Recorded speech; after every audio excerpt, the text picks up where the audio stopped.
Qizim Laylodan ayrilganimga 10 kun bo'ldi. Uning kulgusi, uning oyijon degan shirali ovozi quloqlarim ostida jaranglar. Har safar ko'zlarimni ochsam, uning bo'm-bo'sh xonasiga tikilib qolardim. Eng dahshatli voqealar 3-kuni boshlandi. Erta tongda erim Rustamning telefoni jiringladi. Qabriston qorong'u ekan. Uning ovozi xavotirli. Tezda yetib kelinglar. Qabristonga qanday yetib borganimizni bilmayman. Uzoqdan qizimning qabri ko'rindi. Uning yonida qizimni oq kafanga o'ralgan tanasi tuproq ustida yotardi. Dunyoyim ag'darilib ketgandek bo'ldi. Qichqirib yubordim. Rustam meni mahkam quchoqlab oldi.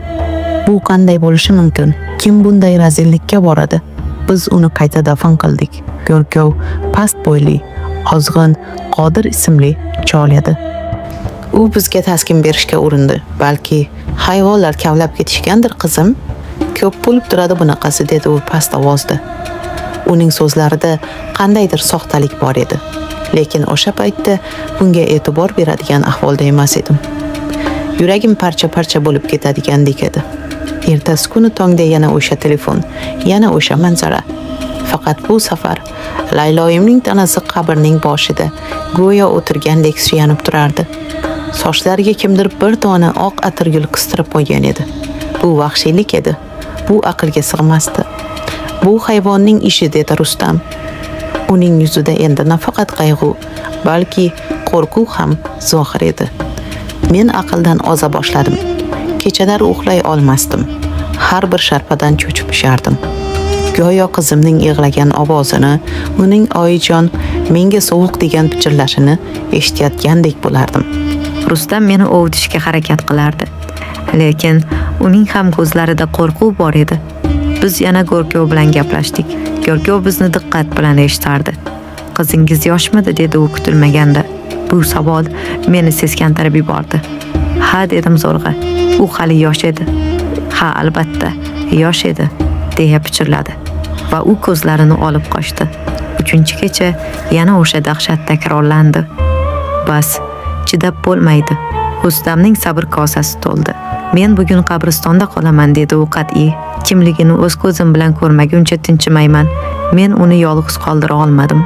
Qo'rquvdan butun vujudim qaqshab ketsa-da, u bilan birga bordim. Biz yaqinroqda berkinib oldik. Tun cho'kdi. Qabristonda sukunat yopirildi. Shamolning uvullashi go'yo minglab o'liklarning nidosidek eshitilardi. Har bir soniya azobli edi. Men titray boshladim.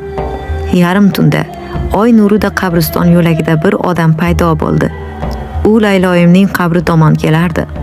Yuragim to'xtab qolay dedi. Bu o'sha Go'rkov edi. U qabr oldiga bordi. Biz ko'rgan narsamizdan muzlab qoldik. Rustam chidab tura olmadi. U yetqishdek otilib Go'rkovga tashlandi. Men esa faqat qichqirardim. Ovozim bo'g'ilib, xirillab chiqardi. Biz uni ushladik. Militsiya keldi. Tergov boshlandi. U faqat mening Layloyim bilan emas, shu qabristonda dafn etilgan boshqa yosh, turmushga chiqmagan qizlar bilan ham o'sha jirkanch ishini qilgan ekan. Eng dahshatlisi, uning so'roqdagi so'zlari bo'ldi.